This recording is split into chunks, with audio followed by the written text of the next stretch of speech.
আসসালামু আলাইকুম। আমরা গত ক্লাসে বাস্তব সংখ্যা শুরু করেছিলাম। বাস্তব সংখ্যার শ্রেণী বিন্যাস নিয়ে আলোচনা করেছিলাম। তাছাড়া এরপরে মূলদ সংখ্যা আছে, অমূলদ সংখ্যা নিয়ে আলোচনা আছে। তো এটা আমরা স্কিপ করে আজকে দশমিক ভগ্নাংশ নিয়ে আলোচনা করব। তো প্রথমত আমরা দশমিক ভগ্নাংশ নিয়ে আলোচনা করতে গেলে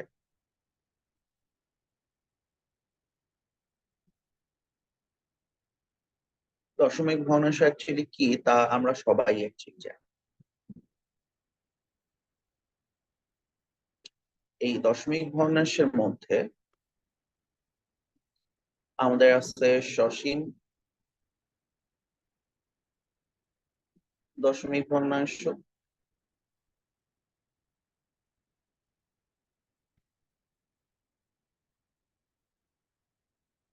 অসীম দশমিক ভগ্নাংশ,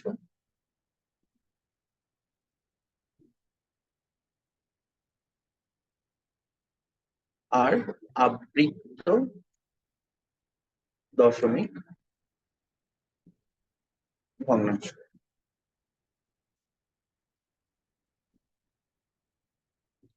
সসীম দশমিক ভগ্নাংশ থেকে সসীম কথা থেকেই আমরা বুঝতে পারি আসলে এটা আসলে কি।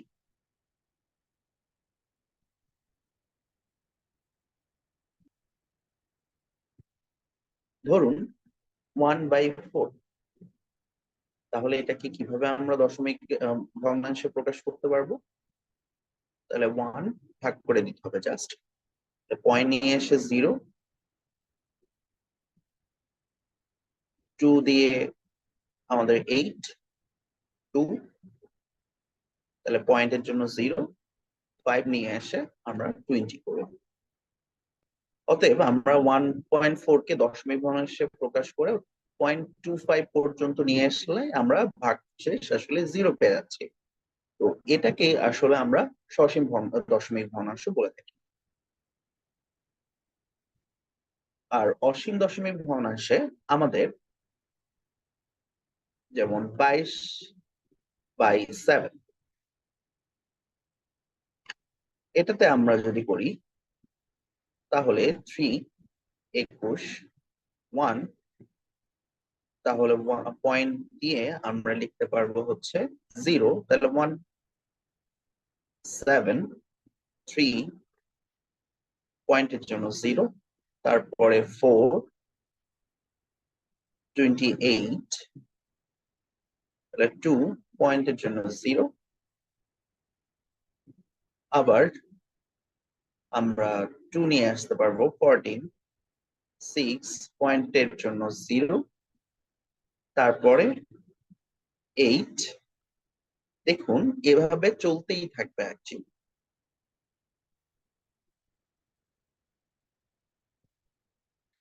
এভাবে চলতে থাকবে, এরপরে 5, এরপরে আস্তে আস্তে আমরা দেখবো যে আসলে কোন রকমের রিপিটেশন আসবে না, একটা প্যাটার্ন কোনো ফলো করবে না, অর্থাৎ এটা একটা অসীম পর্যন্ত বিস্তৃত একটা দশমিক ভগ্নাংশ।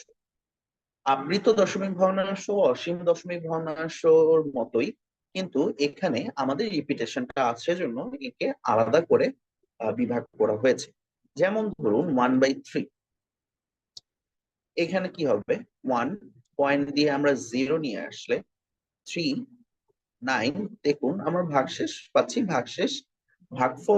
ভাগশেষটা 0 পাচ্ছি না, 0.3, তাহলে পয়েন্টের জন্য 0, আবার 3, 9, 1, পয়েন্টের জন্য আবার 0, 3, 9, এভাবে চলতেই থাকবে, এভাবে 3 পেতেই থাকবো। দ্যাটস ওয়াই আমরা এটাকে এই পোর্শনটুকুতে, আমরা যেই পোর্শনটুকুতে আমরা রিপিটেশন পাচ্ছি সেই পোর্শনটুকুতে আমরা সেজন্য একটা আবৃত্তকরণের চিন্তা করে থাকি। সেটা কি, সেই এই জাস্ট 3টাকে আমরা তো সবসময় এত বড় লিখতে চাই না, সেজন্য আমরা এই 3-র উপরে একটা চিহ্ন দেই যাকে বলা হয় পৌনঃপুনিক চিহ্ন, যা অসীম পর্যন্ত বিস্তৃত এটা বোঝায়। যেই নাম্বারের উপরে, যেই অঙ্কের উপরে এই পয়েন্টটা দেওয়া থাকে তা সেটা থেকে বোঝা যায় যে এটা আসলে অসীম পর্যন্ত বিস্তৃত থাকে। যেমন ধরুন 5.1225, এখানে যদি আমি 2 থেকে 5 পর্যন্ত এইটাকে বোঝাতে চাই যে এইটাই আমার বারবার আসবে, তাহলে এখানে আমাদের দিতে হবে, এটাকে বোঝায় 5.1225, 225, 225 এভাবে চলতে থাকবে। অর্থাৎ আমরা যে পোর্শনটুকু আমাদের বারবার রিপিটেশন আসছে, যেমন 6.45632, কারণ আমরা দেখছি যে 5632 এটা আমাদের রিপিটেশন আছে, তাহলে আমাদের শুরুতে একটা আমাদের পৌনঃপুনিক চিহ্ন দিতে হবে, শেষে একটা পৌনঃপুনিক চিহ্ন দিতে হবে। তাহলে এটাতেই বোঝায় যে আসলে আমাদের 5632 এখন বারবার অসীম পর্যন্ত এই প্যাটার্নটাই ফলো করবে। ওকে, অ্যাকচুয়ালি আমাদের আবৃত্ত দশমিক ভগ্নাংশ নিয়ে আজকে আলোচনা বেশি। চলুন আমরা শুরু করি আবৃত্ত দশমিক ভগ্নাংশ।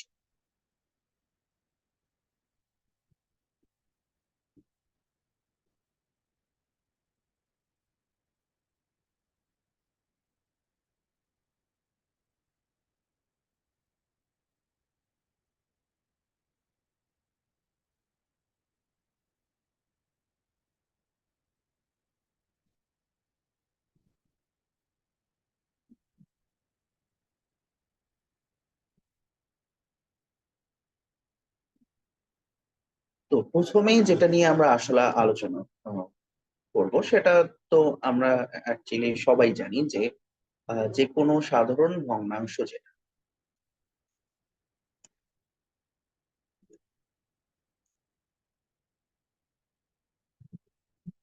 থেকে দশমিক ভগ্নাংশে রূপান্তর, এটা আমরা দেখেই আসলাম, পড়েই অ্যাকচুয়ালি আসলাম এখানে। এটা নিয়ে আসলে বলার মতো তেমন কিছু নেই। তাহলে আমরা নেক্সট কোন টপিকে যাব?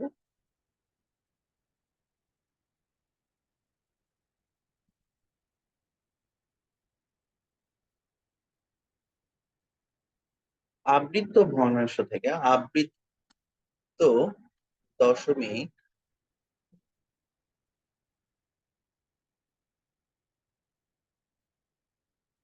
ভগ্নাংশ থেকে সাধারণ ভগ্নাংশে রূপান্তর।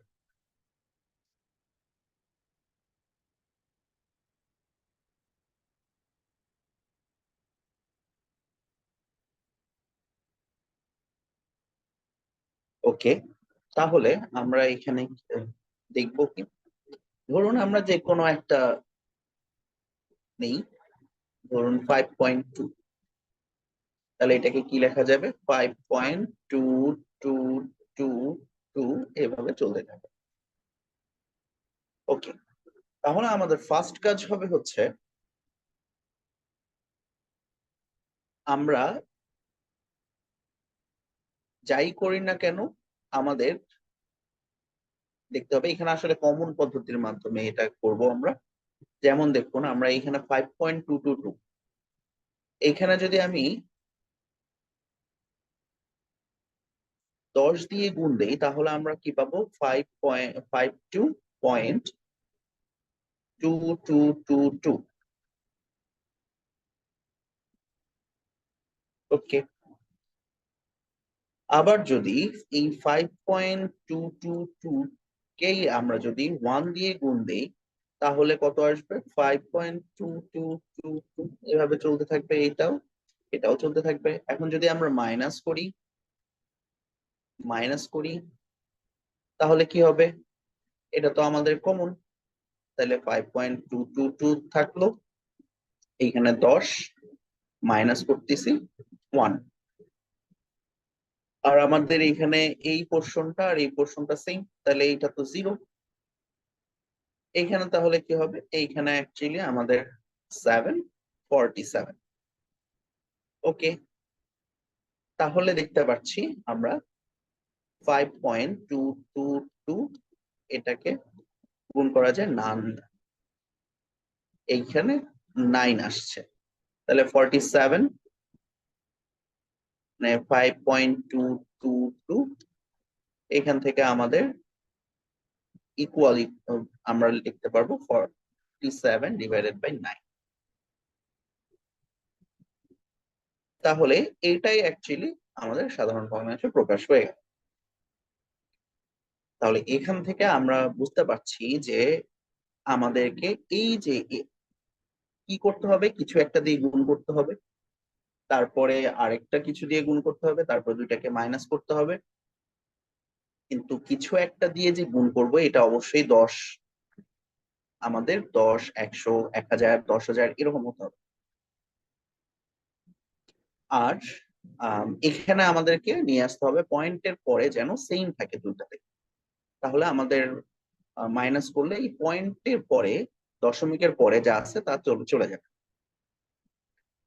আমরা যদি ধরি 4.1215, এটাকে আমরা সাধারণ ভগ্নাংশে রূপান্তর করব।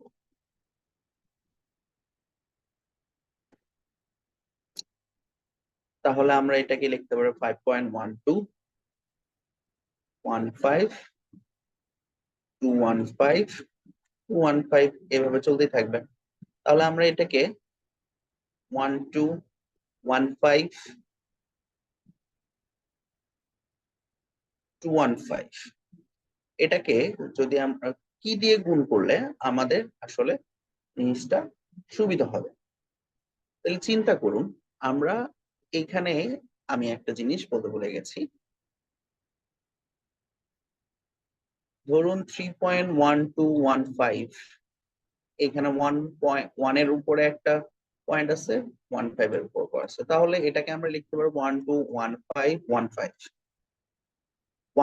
এভাবে চলতে থাকবে। তাহলে আবৃত অংশ হচ্ছে কি এইটুক, আর অনাবৃত অংশ হচ্ছে কি এইটুক। অনাবৃত দশমিকের পরে অনাবৃত অংশের অঙ্ক সংখ্যা হচ্ছে 2টি, আর আবৃত সংখ্যার অংশ হচ্ছে কি সংখ্যার অংশটা অঙ্ক হচ্ছে 2টি। এটা এই জন্য বললাম, এখানে আমাদের অনাবৃত অংশ হচ্ছে কি 1, তাহলে একটা অঙ্ক, সেই একটা অঙ্কের পরে আসলে আমাদেরকে এই পয়েন্টটা নিয়ে আসতে হবে। যদি নিয়ে আসি তাহলে কত হবে দেখুন, আমরা যদি নিয়ে আসি তারপরে 1 দিয়ে যদি আবার গুণ করি তাহলে আসলে আমার পয়েন্টের পরে সিং থাকে না। তো আমরা এখানে কি করতে হবে আসলে দেখুন, যে আমাদের অ্যাকচুয়ালি এই পর্যন্ত 1টা আনতে হবে। তাহলে এই পয়েন্টটা যদি আনতে চাই তাহলে আমাদেরকে 1, 2, 3, 4, তাহলে 1, 2, 3, 4 এটা দিয়ে করলে আমাদের কি হবে 4, 1, 2, 1, 5 এই পর্যন্ত পয়েন্ট আসলো। তারপরে আসলো কি, তারপরে 215 215 এরকম করে চলতে থাকতেছে। এখন দেখুন আমরা 215টা রাখতে যাচ্ছি, এইখানে 215 215 হবে, তাহলে 215 দেই, তাহলে সামনে আসছে কি 4 আর 1, তাহলে 4 1 আসলো। এখন এইটা করতে গিয়ে আমাদের কি দিয়ে গুণ করতে হচ্ছিল 10 দিয়ে, তাহলে এইখানে আমাদের 4.1215 215, তাহলে এখানে আমরা এখন মাইনাস করি, তাহলে এখানে তো এটা হচ্ছে কমন পোর্শন, এটা গুণাকার আছে, এটা একটা অপারেটর, সেজন্য আমাদের এটা কমনে চলে যাবে। 1215 215, আর এখানে তাহলে কত হচ্ছে 10,000 মাইনাস 10, তাহলে এইখানে আমাদের এই পোর্শনটুকু চলে যাচ্ছে, এখানে থাকতেছে আমাদের 4, এখানে থাকতেছে আমাদের 7,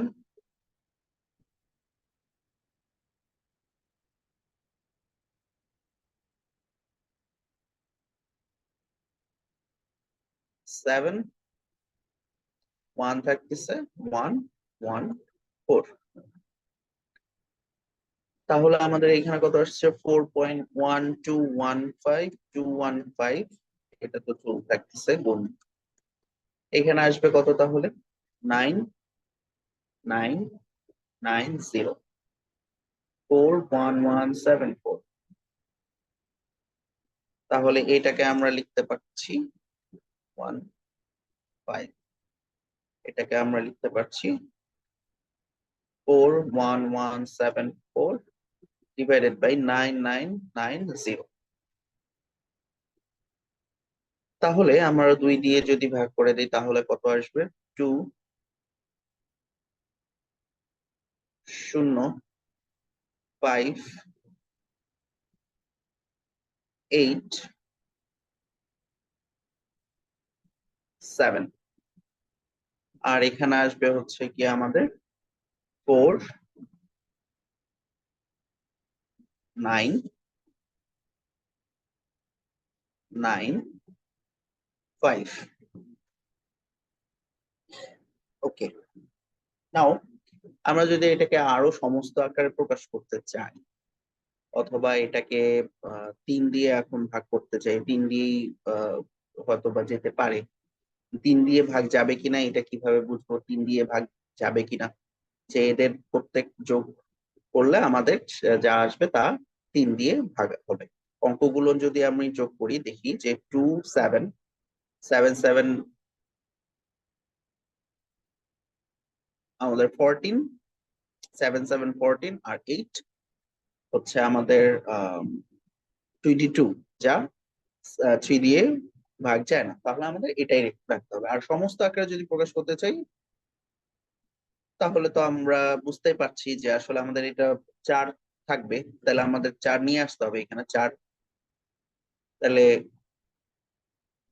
20 2 4 লং 36,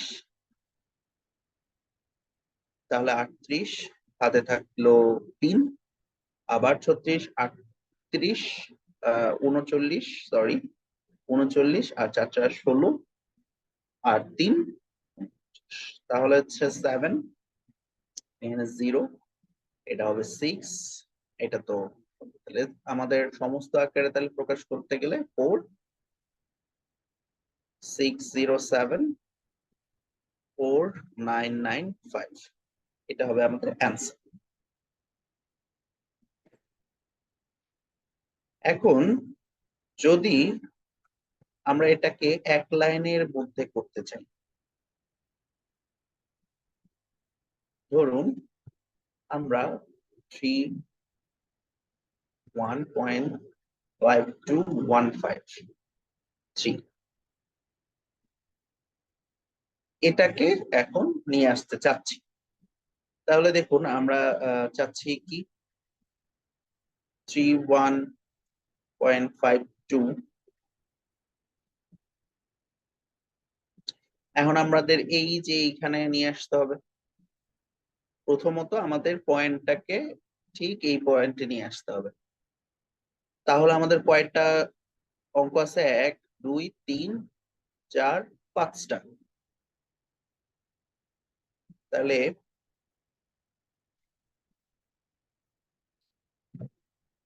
তাহলে আমাদের এটা আসবে 3152,153 আর মাইনাস হবে হচ্ছে গিয়ে আমাদের পরেরটা, যে আমাদের এই যে যে পৌনঃপুনিকটি আছে সেই পৌনঃপুনিকের আগ পর্যন্ত পয়েন্টে নিয়ে আসতে হবে।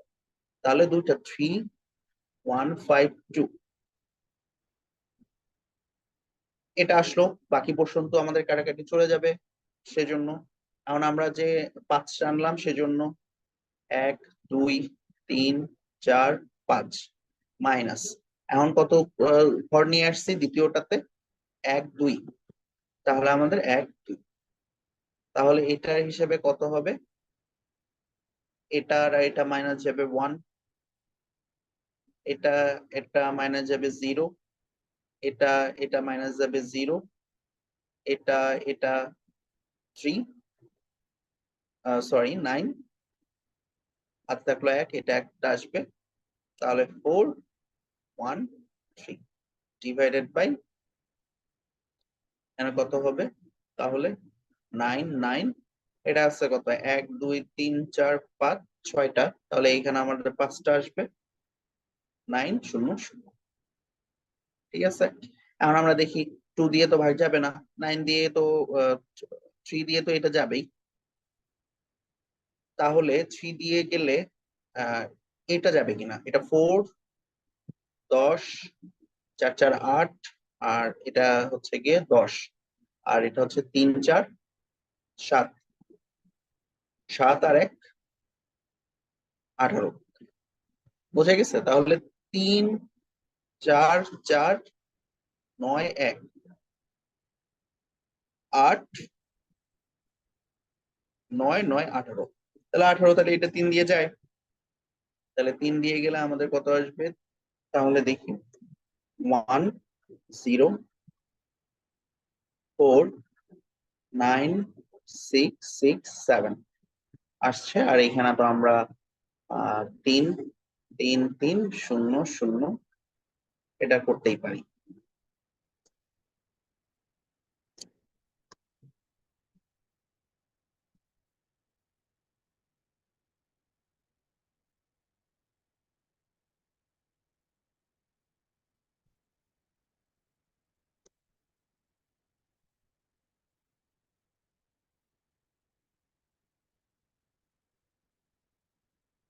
ওকে,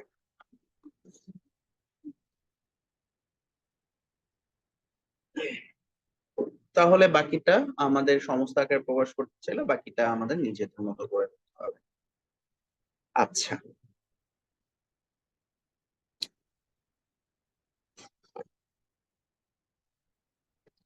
নেক্সট টপিকটা হচ্ছে আমাদের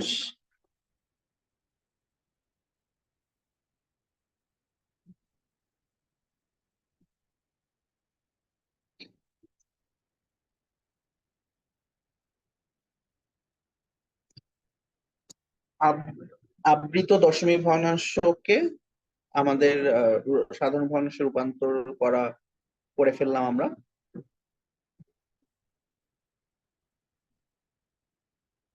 এখন আমরা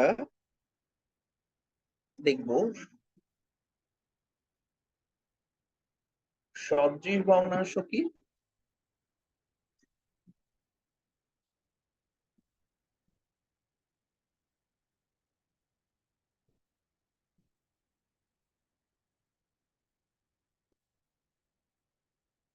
আবৃত দশমিক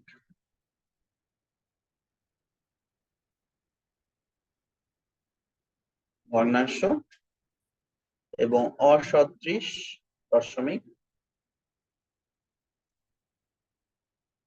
অদৃশ্য আবৃত দশমিক ভগ্নাংশ।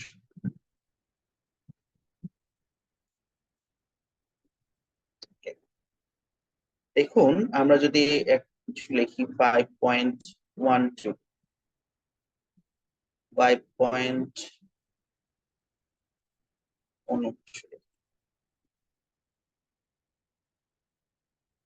32.52, তো দেখুন এখানে আমাদের অনাবৃত অংশ কয়টা, অংশে অঙ্ক সংখ্যা হচ্ছে গিয়ে এখানে একটা, এইখানে একটা, দুইটার ক্ষেত্রে একটা।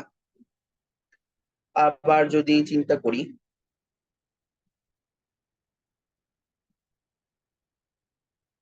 যে 5.45.1212, আবার 36.5472, এখানে আমাদের অনাবৃত সংখ্যা কয়টা, এখানে অনাবৃত সংখ্যা কয়টা, দুইটা, দুইটার ক্ষেত্রেই দুইটা। আবার আবৃত সংখ্যাও দুইটা, আবৃত অংশের অঙ্ক সংখ্যাও দুইটা, এখানে আমাদের একটা, এটাতেও আমাদের একটা, তাহলে এই যে এই দুটা পরস্পর সদৃশ আবৃত দশমিক ভগ্নাংশ, আর এ দুটা আবার আবৃত দশমিক ভগ্নাংশ। আরো যদি দেখাই যে 9.453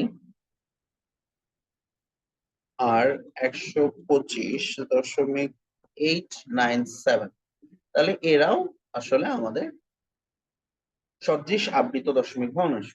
কিন্তু 5.12 আর 9.453 এরা কিন্তু আবৃত দশমিক ভগ্নাংশ সদৃশ হবে না, এরা হচ্ছে অসদৃশ। কারণ কি?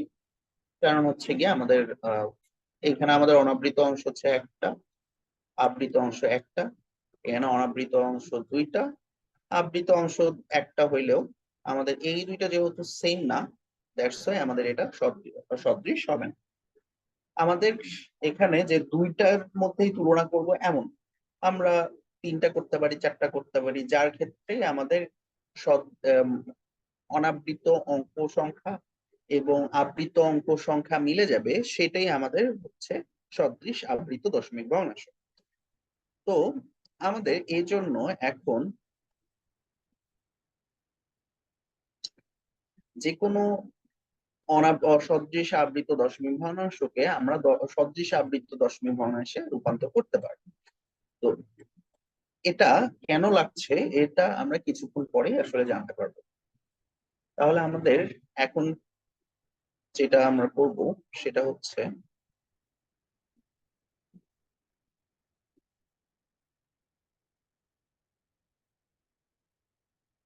অসদৃশ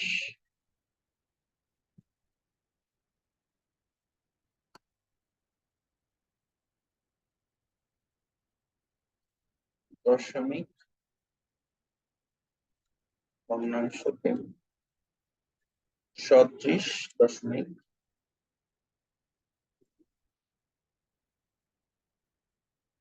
ভগ্নাংশে রূপান্তর।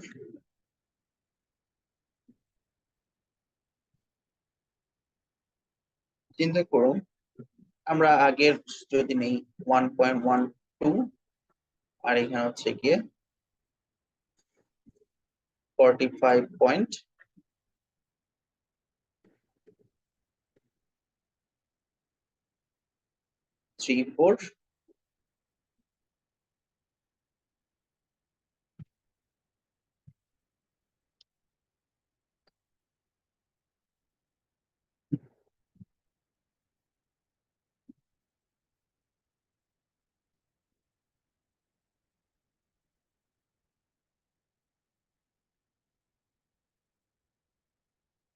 আর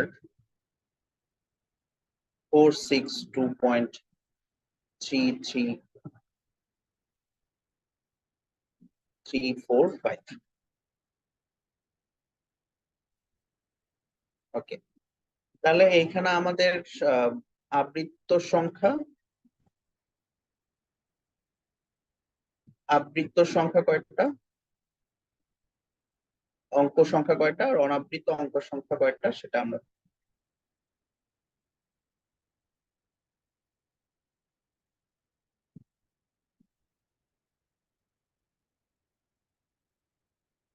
এখানে হচ্ছে গিয়ে আবৃত অঙ্ক সংখ্যা একটা, এখানে অনাবৃত অঙ্ক সংখ্যা একটা, এখানে আমাদের আবৃত অঙ্ক সংখ্যা দুইটা, এখানে আবৃত সংখ্যা একটা, এখানে আমাদের আবৃত সংখ্যা তিনটা, এখানে আবৃত সংখ্যা দুটা।